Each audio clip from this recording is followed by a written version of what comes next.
Gloire à Jésus. Je vous salue tous dans le puissant nom de Jésus de Nazareth. Nous sommes aujourd'hui le 3e jour. On a commencé il y a maintenant 3 jours. Alléluia. Amen. Vous savez, nous avons un Dieu parfait. Le Dieu de la perfection. Il n'est pas un Dieu des œuvres inachevées. Quand il commence une œuvre, il l'achève. Alléluia. Amen. Il est parfait. C'est pourquoi aujourd'hui c'est l'achèvement.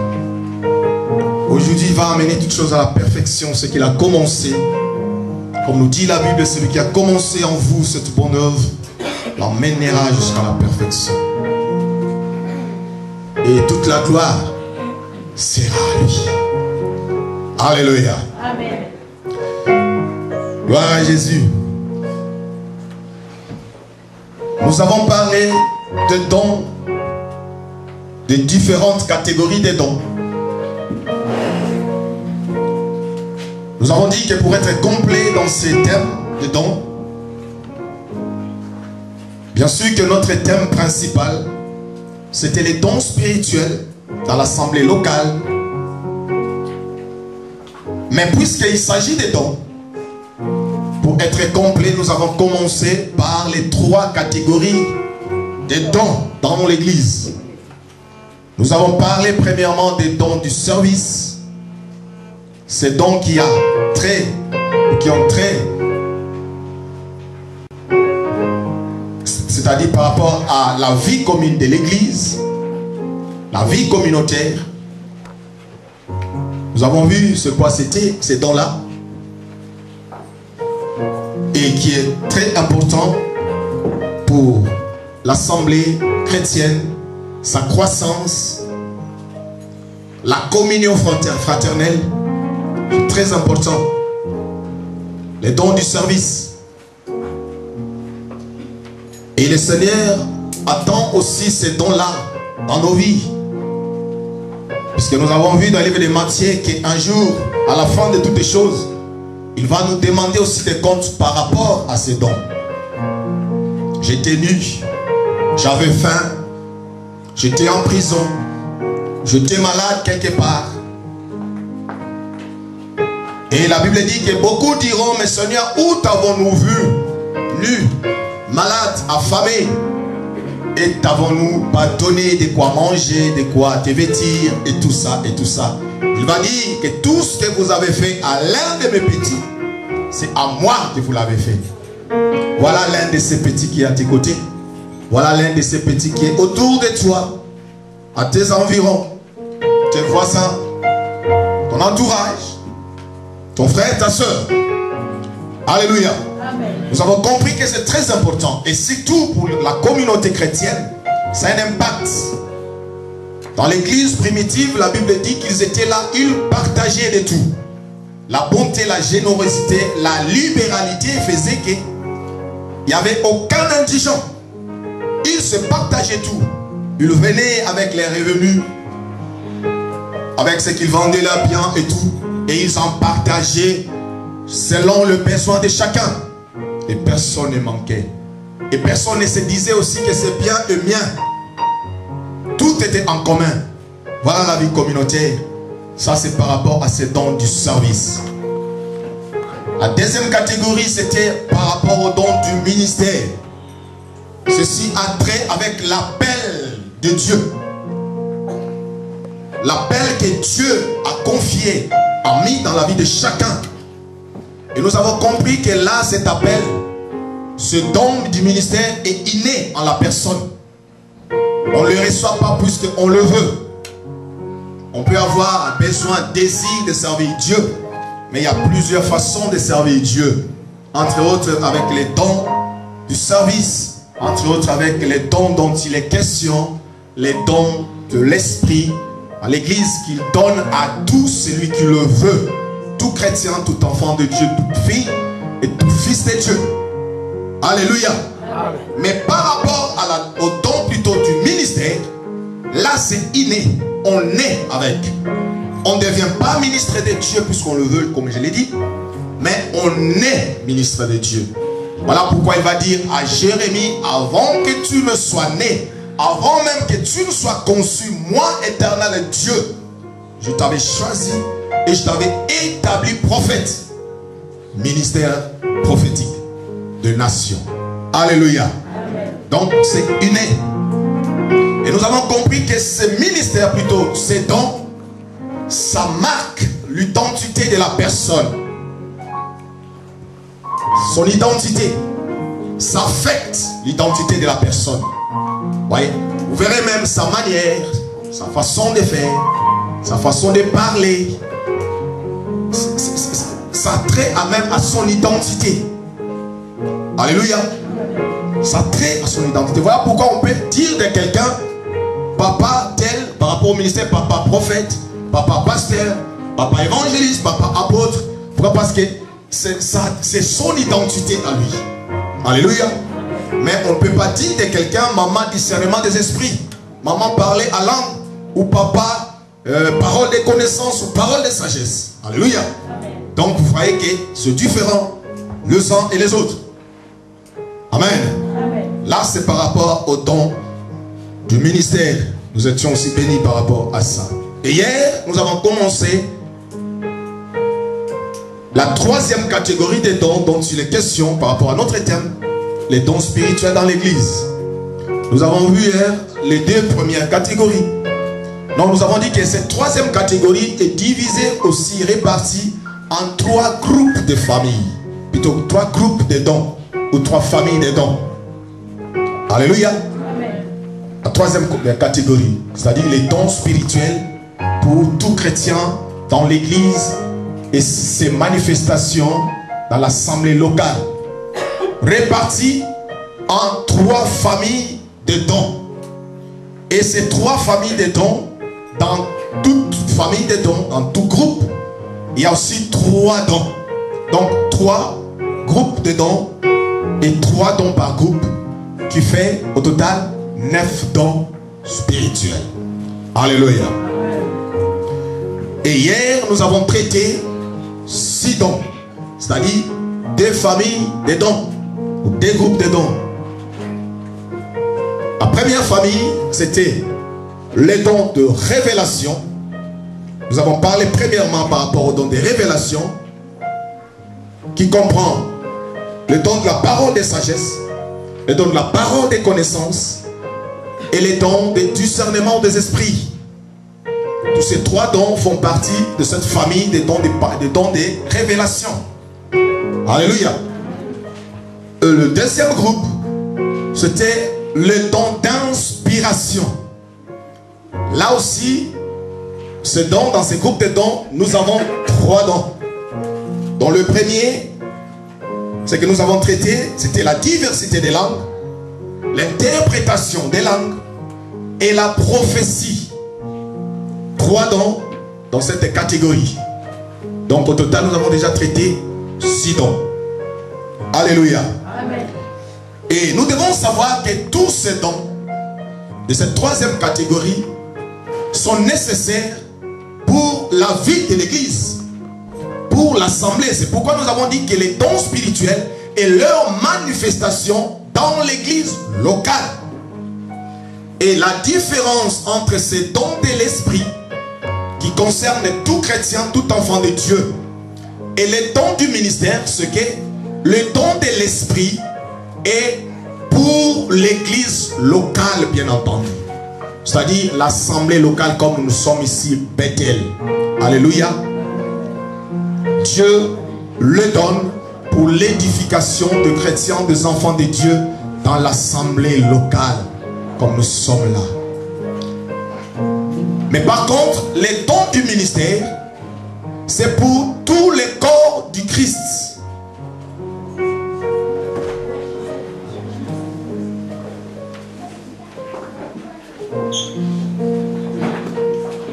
Amen. Amen. Gloire à Dieu. Sois attentif. Par contre, les dons du ministère, c'est pour tous les corps du Christ. C'est deuxième catégorie. Tous les corps. C'est-à-dire, partout où la personne peut se trouver, il peut exercer son don. que la Bible dit que eux-mêmes, les personnes en question qui portent ces dons, sont des dons pour l'église. Et les dons en question ne le sont pas que pour une assemblée locale quelconque, mais c'est pour tous les corps du Christ. C'est-à-dire l'église du Christ, c'est universel. Partout sur la planète Terre où l'église se trouve, où l'église est implantée, ces dons-là peuvent s'exercer. Alléluia. On peut être apôtre ici, on va en Asie, on sera apôtre. En Amérique du Nord, du Sud, en Afrique du Sud, du Nord, en Asie, en Océanie, on va exercer son ministère apostolique, pastoral, évangélique, comme le Seigneur a donné à chacun. Alléluia.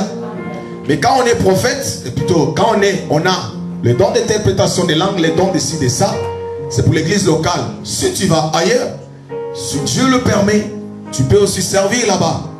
Mais ce n'est pas vraiment ça le but.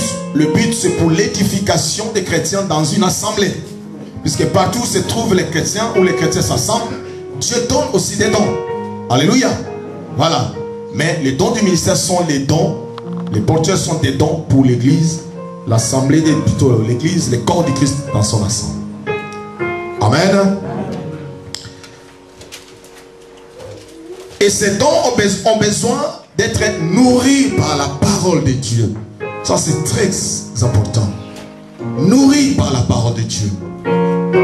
La base des dons, le fondement des dons, c'est la parole de Dieu. Quelqu'un qui possède les dons de Dieu et qui s'éloigne de la parole de Dieu, il finira par se perdre. Et les dons finira par s'éteindre. Alléluia. Car les dons se nourrissent par la parole de Dieu. Alors quand on a un don de Dieu, un don que Dieu t'a donné, tu dois t'asseoir dans l'église de Dieu. Tu dois t'asseoir sous le pied de Père, c'est-à-dire la deuxième catégorie des dons, le Père de l'église, le 5 ministères. Tu dois t'asseoir pour que tu sois enseigné. Alléluia. Comment utiliser ton don, comment t'exercer par rapport à ton don. Et c'est là où il y a, n'est-ce pas, le rendez-vous du donner et du recevoir. C'est-à-dire, c'est là où tu donneras ce que Dieu a mis en toi. Et tu recevras aussi de Dieu pour que ton don là puisse être nourri, puisse croître encore. Alléluia. Donc c'est là que tu dois demeurer, dans la maison de Dieu, dans l'église, dans l'assemblée de Dieu, pour que les dons soient nourris, soient encadrés, soient ordonnés pour le bien plutôt de la communauté. Alléluia. Voilà.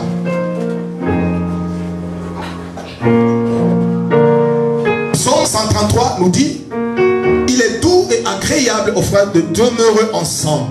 C'est là où l'Éternel déverse toutes sortes de bénédictions. Dans la bénédiction que le Seigneur déverse, là où les saints s'assemblent, là où les saints se rassemblent, s'unissent pour, au nom de Jésus de Nazareth, la Bible dit le Seigneur déverse. Et ce que le Seigneur déverse, c'est ce que l'église a besoin. C'est donc, c'est ce que nous parlons là maintenant. Alléluia. Il déverse la grâce, il déverse la puissance. Dans la puissance, il y a les dons. Nous avons compris que l'église était née dans la puissance. Jésus avait promis: attendez à Jérusalem, ne sortez pas jusqu'à ce que vous recevrez une puissance.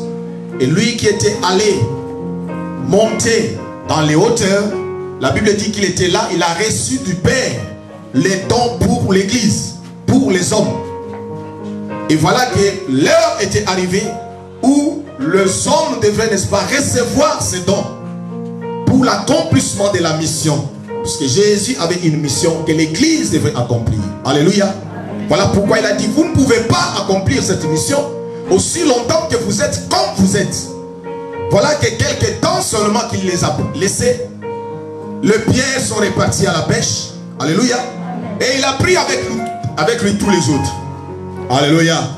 Et de telles personnes, c'était impossible d'être de vrais témoins de Jésus maintenant ressuscité.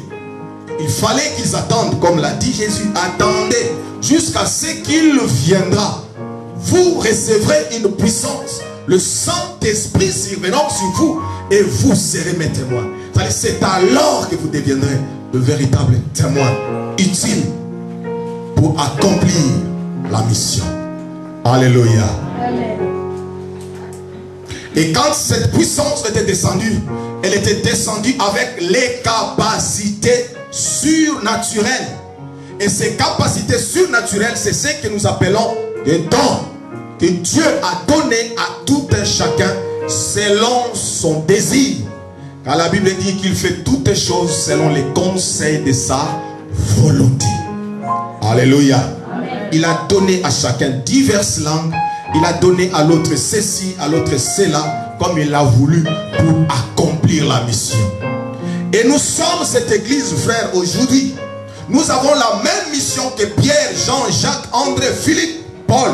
La même mission. Allez et faites de toutes les nations des disciples. C'est à nous maintenant que la mission est confiée. Et nous ne pouvons pas accomplir cette mission naturellement, frères et sœurs.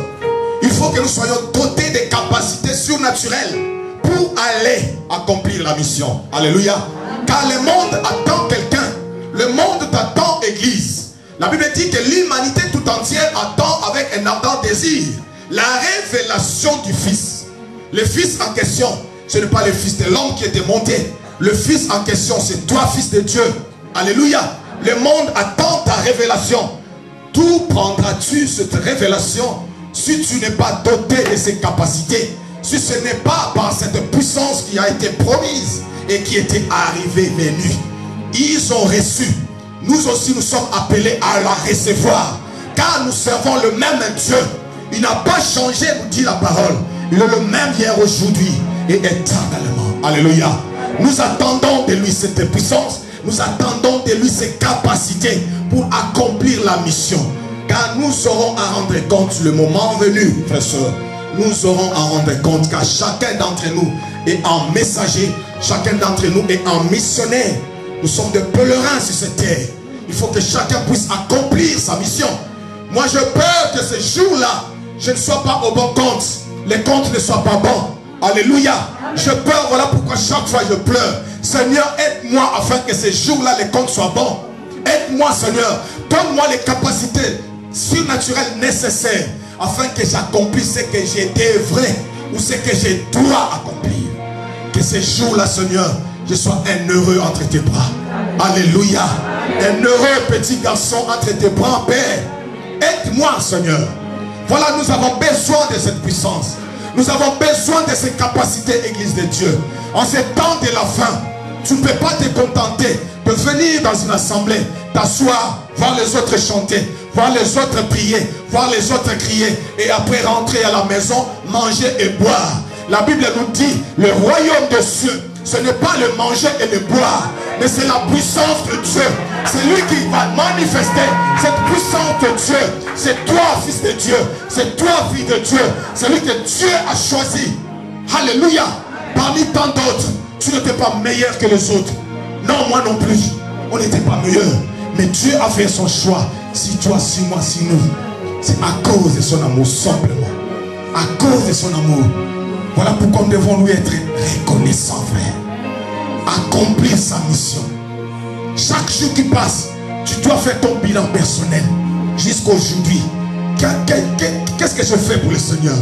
Jusqu'aujourd'hui, est-ce que mon compte est-il le bon? Et s'il revenait aujourd'hui, frère, il est à la porte là où nous parlons. Au moment où nous parlons, il n'est plus loin. La Bible dit que le salut est plus proche de nous qu'au moment où nous avons cru. Là, le salut est plus proche. C'est-à-dire que le maître est à la porte. Le roi est à la porte. Frère, bientôt c'est son apparition. La 7e trompette sonnera bientôt. Est-ce que mon compte est-il bon? Que donnerai-je comme rapport, comme compte rendu devant le Seigneur mon Dieu? Alléluia. Frère, l'air est grave. Voilà pourquoi il est dit rachetez les pains, car les jours sont mauvais.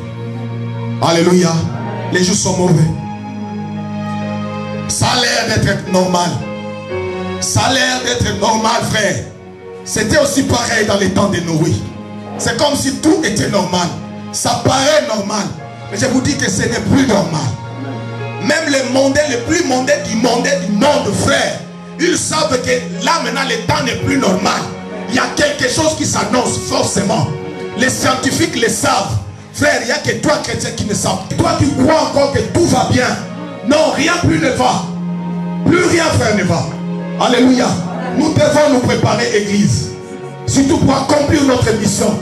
Car c'est là que nous rendrons les comptes, nous, église. Alléluia. Car ceux qui meurent là, ils attendent quelqu'un. Et c'est toi qu'ils attendent. Qu'as-tu déjà fait pour eux? Qu'as-tu fait dans ta propre famille? Il y a ceux-là qui meurent. Il y a ceux-là qui sont captifs. Qu'as-tu déjà fait pour eux? Alléluia. Amen. Tu dois te révolutionner, église. Tu dois te réveiller, frère, soeur. Tu dois te réveiller. Et tu as besoin de ces capacités appelées dons pour accomplir cette mission. Alléluia. Amen. Nous ne parlons pas de dons pour en avoir et commencer à s'en glorifier. Non, moi j'ai don X, donc rien ne va. Si moi je ne me lève pas, rien ne ceci. Frère, c'est pas ça. Alléluia. Amen. Alléluia. C'est pour accomplir une mission. Une mission authentique de Dieu. Voilà pourquoi c'est Dieu veut que tu sois doté, frère. Alléluia. Le Pierre ne savait pas qu'il serait doté d'une telle puissance, d'une telle grâce, qu'un jour il allait prier pour une femme que le veuve avait réclamé, qui a fait du bien à elle. Alléluia. Et qu'il allait prier et que cette veuve ressusciterait. Il ne le savait pas. Mais quand tu l'as fait, c'était pour la gloire de Dieu. La Bible dit que Jopé était touché. Alléluia. Les gens ont su qu'il y a un Dieu qui existe. Que celui que nous avons mis à mort, celui que nous avons monté au tombeau, s'il la croit, c'est le Dieu réel et véritable. Alléluia. C'est celui-là que nous devons croire. Et ils ont cru. Alléluia. Amen. Nous avons besoin de ces grâces. Nous avons besoin de ces dons. Amen.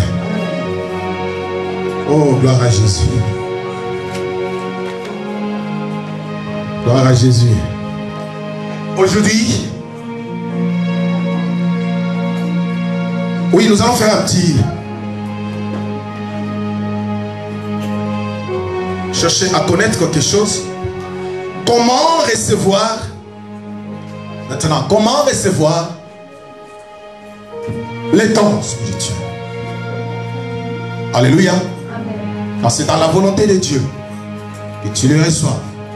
Mais comment les recevoir? C'est pourquoi nous sommes là pour apprendre. Alléluia. Nous allons apprendre, connaître, comprendre c'est quoi, comment, tout ça. C'est alors que nous serons capables. Et quand on sera doté, et nous qui sommes dotés, toi qui es déjà doté, tu sauras comment marcher avec et comment faire la suite des choses. Alléluia. Prenons 2 Timothée chapitre 1, verset 6. Comment être, comment recevoir ce don?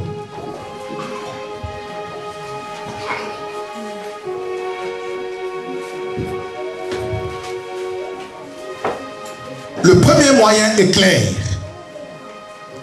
Demandez et vous recevrez. Alléluia. Demandez et vous recevrez. Cherchez et il vous sera donné. Ça, c'est la prière. Celui qui demande, Dieu va donner. Celui qui cherche, trouve. Ça, c'est le premier moyen par lequel nous pouvons recevoir de Dieu ses capacités et ses dons. Et 2 Timothée chapitre 1er au verset 6 et 7 nous montre encore un autre moyen par lequel nous pouvons aussi recevoir ces dons. Un moyen aussi efficace. Chapitre 6 de Timothée chapitre 1er plutôt verset 6 et 7.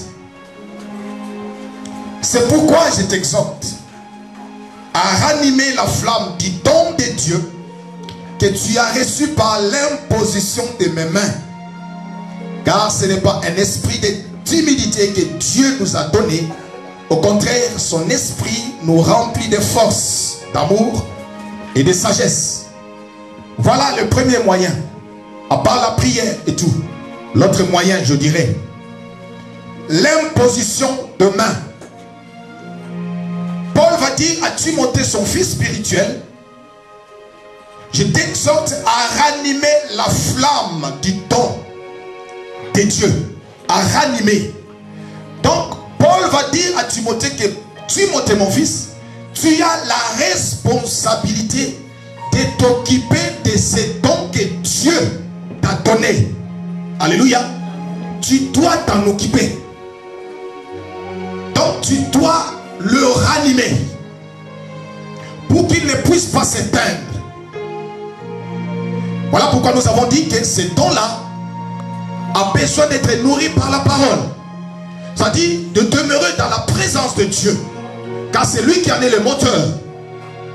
C'est lui qui le fait vivre. Alléluia. Donc Paul voulait dire indirectement à Timothée que demeure dans la présence de Dieu, Timothée. Ne sors pas de la présence de Dieu. Ne va pas loin de sa présence. Demeure là. Dans la prière. Dans le jeûne. Demeure. C'est ça, ranimer, n'est-ce pas, la flamme du don de Dieu. Et ce don, il l'a reçu comment? Par l'imposition de main de son père spirituel. L'imposition de main. Vous savez, l'imposition de main, c'est un mystère. Il y a un mystère extraordinaire. On ne joue pas avec. Alléluia. On ne joue pas avec. C'est pourquoi tu ne peux pas te laisser t'imposer le main à qui que ce soit. Il faut être sûr. Puisque quand on impose quelqu'un le main, on communique quelque chose. Alléluia. C'est un mystère. Ce sont les choses de l'esprit. On communique. On donne ce qu'on a. Il y a une transmission qui se met en place automatiquement. Alléluia. On impose, on transmet, on communique. Voilà pourquoi ce jour-là, Pierre va dire à ces boiteux devant le temple, il va dire, or argent je n'en ai pas, mais c'est que je te le donne. C'est-à-dire il lui a communiqué. Alléluia. C'est la communication. On donne ce qu'on a.